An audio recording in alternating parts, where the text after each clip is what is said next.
Hotep à tous, bienvenue sur la chaîne des panafricanistes par essence, par conviction et par excellence. Celle des citoyens kémites, par nécessité et obligation de combat.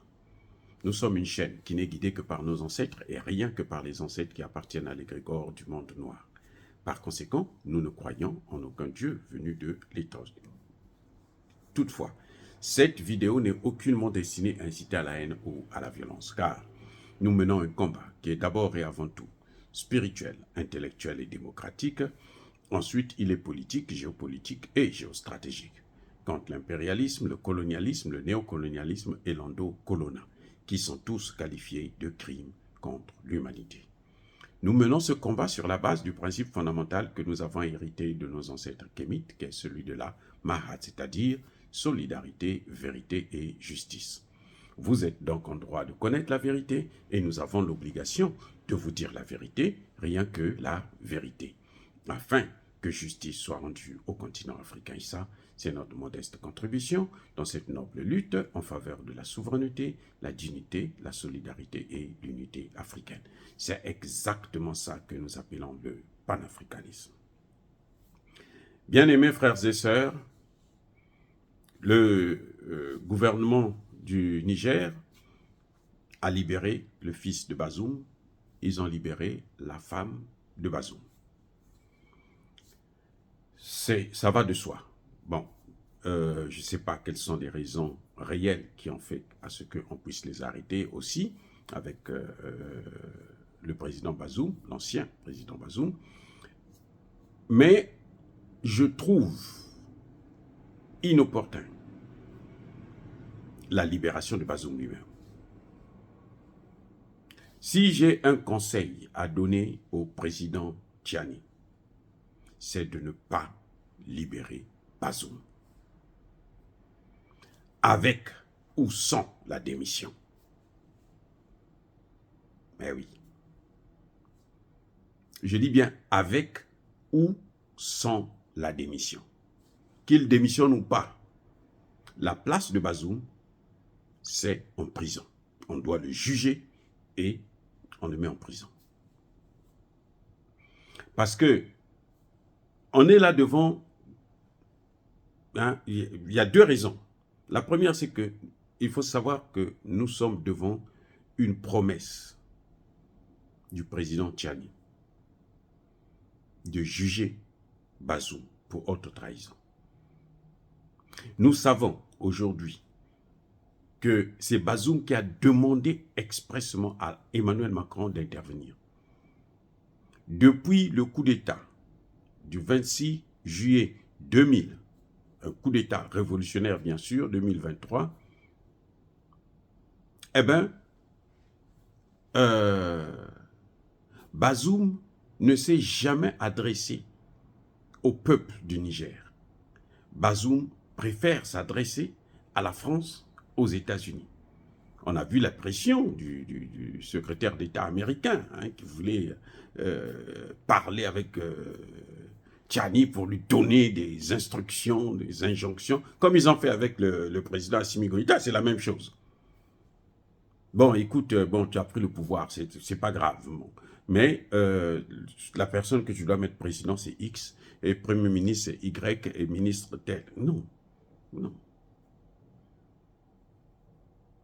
Et tout ça, c'est parce que Bazoum était en contact avec eux. Parce qu'ils ont des hommes à eux là-bas. Et ça, c'est fini. La récréation est terminée.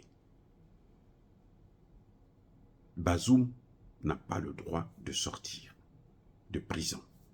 Encore, il est... Tchani est gentil parce que il est dans une prison dorée. Oh, Tchani, il faut me donner cette place-là. Laisse-moi venir habiter là-bas, dans ce palais-là. Mais parce que lui, sa place, c'est en prison. Si toi-même, tu ne veux pas là, appelle-moi. Moi, je vais venir dormir là-bas. Même pendant une journée. C'est quoi ça? Bref, c'est juste pour rigoler. Je disais que il y a un autre problème qui fait que en dehors du fait que le président Tchani nous a promis qu'il devrait juger Bazoum pour haute trahison, il y a un autre problème qui est encore plus grave, qui est très sérieux. Vous savez que le dernier coup d'État, là, qui a eu lieu, qui a échappé, la tentative de coup d'État du 14, dimanche 14 janvier 2024 au Burkina Faso, ça a été l'œuvre, ça a été piloté par le président, l'ancien président Damiba, depuis l'étranger. Donc avec le soutien des puissances étrangères, de la CEDEAO, de la France et même des États-Unis. Oui, les États-Unis, bon, comme eux, ils aiment faire la procuration. Mais, donc, ils envoient leur paillasson, Emmanuel Macron, pour faire le sale boulot. Après, ils viennent tirer les fruits. Mais ils sont là. Le coup d'État a été organisé par Damiba, avec les hommes de Damiba. L'ancien patron de la gendarmerie, Évrard, là, qui est aujourd'hui aux arrêts, c'était un homme de Damiba. La plupart des gens qu'on a arrêtés là, ce sont des hommes de Damiba. Et il y en a qui sont passés aux aveux. Donc, si Tchani libère Bazoum, eh ben, ils auront 2 Damiba ou 2 Bazoum à l'étranger qui veulent faire la guerre contre le Sahel. Et n'oubliez pas que vous avez affaire, nous avons affaire à l'OTAN. La guerre contre le Sahel, ce n'est pas une guerre contre la CEDEAO, c'est pas la CEDEAO là. Aujourd'hui, vous prenez seulement l'armée, les FAMA là, ils vont écraser toute l'armée de la CEDEAO. Vous prenez l'armée du Burkina Faso, ils vont écraser les gens, l'armée de la CEDEAO. Bah, combien de fois lorsqu'ils sont à 3, Mali, Burkina, Niger, les 3 là, la CEDEAO ne peut pas... non, il n'y a pas photo, il n'y aura pas combat, il n'y a pas match. Donc, ça c'est au niveau actuel hein, de ces armées. Donc, ce qui se passe, la guerre, ce n'est pas une guerre de la CEDEAO, les pays de la CEDEAO, ils sont trop petits pour l'AES. C'est une guerre de l'OTAN. Les Américains, les Français, les Anglais, les Allemands, les Italiens et toute la clique. Eh oui. Il ne faut pas oublier que au Tchad, les Français ont 40 000 soldats. 40 000. Ils n'ont pas besoin d'Idriss Déby pour intervenir. Si Bazoum est libéré, ce serait un danger pour l'AES. Et donc, si j'ai un conseil, Bazoum ne doit pas sortir de prison. Surtout pas sortir du pays. Surtout pas. Même pas au Burkina Faso. Parce qu'aujourd'hui, Damiba, on ne sait pas où est-ce qu'il est. Personne ne vous garantit que Damiba est encore au Togo. Parce que s'il est au Togo, et il est en train de faire ça, donc le Togo est complice. Et quand, à partir du Togo, là, il peut aller où il veut. Il peut aller en Côte d'Ivoire, il peut aller en France, il peut aller partout. Et ça m'étonnerait qu'il soit au Togo.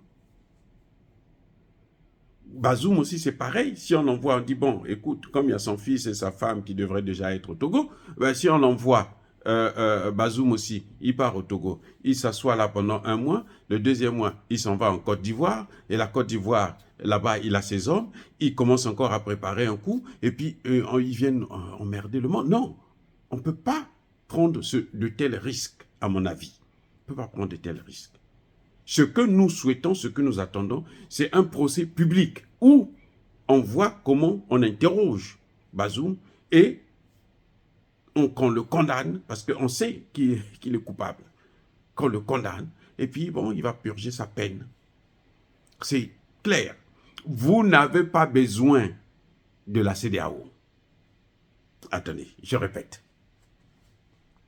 Les sanctions de la CEDEAO, c'est un avantage. Il ne faut pas avoir peur de la CEDEAO. S'ils enlèvent les sanctions, c'est tant mieux. Mais vous n'avez pas besoin de faire quelque chose parce que vous voulez à tout prix que la CEDEAO puisse lever les sanctions. Non. Monsieur le Président, ça ne vous sert à rien. Au contraire, vous êtes même mieux avec les sanctions que sans les sanctions. Vous voyez la Russie? La Russie qui était la 11e puissance, en 2 ans seulement, la Russie est maintenant la 5e puissance. Le Mali, votre aîné, qui est rentré dans ce jeu-là avant vous, hein, le Mali, là, aujourd'hui, le premier producteur du coton en Afrique. Et si on évalue l'armée du Mali, je pense qu'aujourd'hui, le Mali peut rivaliser avec c'est même mieux que le Nigeria ou l'Afrique du Sud. Parce que le Mali a un système de renseignement, il a des satellites maintenant. Et l'armée est bien équipée. Le Nigeria, il n'a même pas de satellites. Vous voyez? Donc, c'est un peu ça. C'est pas la peine de prendre un risque de libérer Bazoum.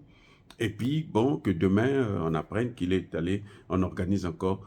C'est vrai que vous n'êtes pas exclu dans la liste des coups d'État. Non, vous aussi, vous êtes un homme à abattre. Il y aura aussi des tentatives. Mais il ne faut pas leur donner plus de moyens qu'ils ont déjà. Laissez-les chercher d'autres moyens, mais pas ceux-là. Un cabri mort n'a pas peur du couteau. On vous a déjà sanctionné pendant 5 mois. Et vous avez tenu bon.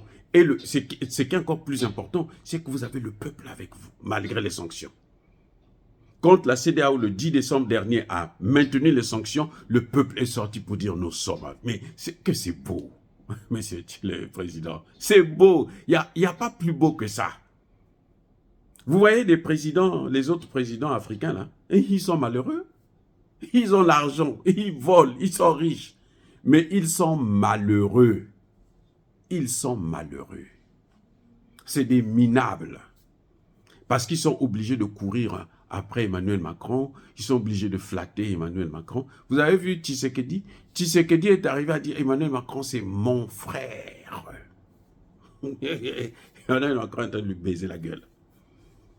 C'est Emmanuel Macron qui donne des armes au Rwanda pour venir tuer des populations. On en a déjà tué 15 millions. Tshisekedi dit, c'est mon frère. Il est allé prendre des mercenaires français. Ils sont descendus là-bas. Ils ne foutent absolument rien. Déjà, ils n'ont pas d'armes. Ils n'ont pas de drones. Maintenant, les guerres aujourd'hui, c'est les drones. Voilà. Bref, en tout cas, je pense que la libération de Bazoum ne devrait pas être à l'ordre du jour. Parce que si vous avez Bazoum, il se met avec Damiba, eh ben, le Sahel va exploser. Ce sont des spécialistes de la déstabilisation. La seule chose qu'ils cherchent là, c'est la déstabilisation. Et la CEDEAO est prête à ça. Bazoum restera. En tout cas, pour l'instant, c'est votre, comment dirais, monnaie d'échange. Même pas. Il n'est pas une monnaie d'échange parce que vous n'allez pas l'échanger pour quoi que ce soit. Qu'il lève les sanctions, qu'il ne lève pas les sanctions, on s'en fout éperdument. Tant que le peuple est avec vous là, les sanctions là, vous venez de recevoir des vivres là, non? 14 400 camions. Qu'est-ce que vous avez? Il n'y a plus rien à craindre. Les sanctions que vous voyez là, ils ne peuvent plus prendre d'autres sanctions. Ils ne peuvent plus prendre d'autres sanctions. Donc, vous ne pouvez pas avoir peur de la CEDEAO que non, elle va prendre encore d'autres. Non, c'est fini. Le train de sanctions, là, ils sont arrivés au top. Et ils avaient bien dit, on va frapper fort. Il n'y a rien, ils ont frappé fort là. Aujourd'hui, le Niger est prêt vous êtes prêts aujourd'hui à utiliser votre uranium là pour l'énergie. Vous n'aurez plus besoin de l'énergie du Nigeria. C'est le Nigeria qui va s'appauvrir. Parce que le Nigeria veut servir les Occidentaux. Et c'est bien fait pour eux. Comme vous avez fait avec le Bénin. Bien fait pour eux. C'est dommage pour la population, mais écoutez, vous ne pouvez pas sacrifier votre population parce qu'ils ont des présidents bidons. Ça, ce n'est pas votre problème.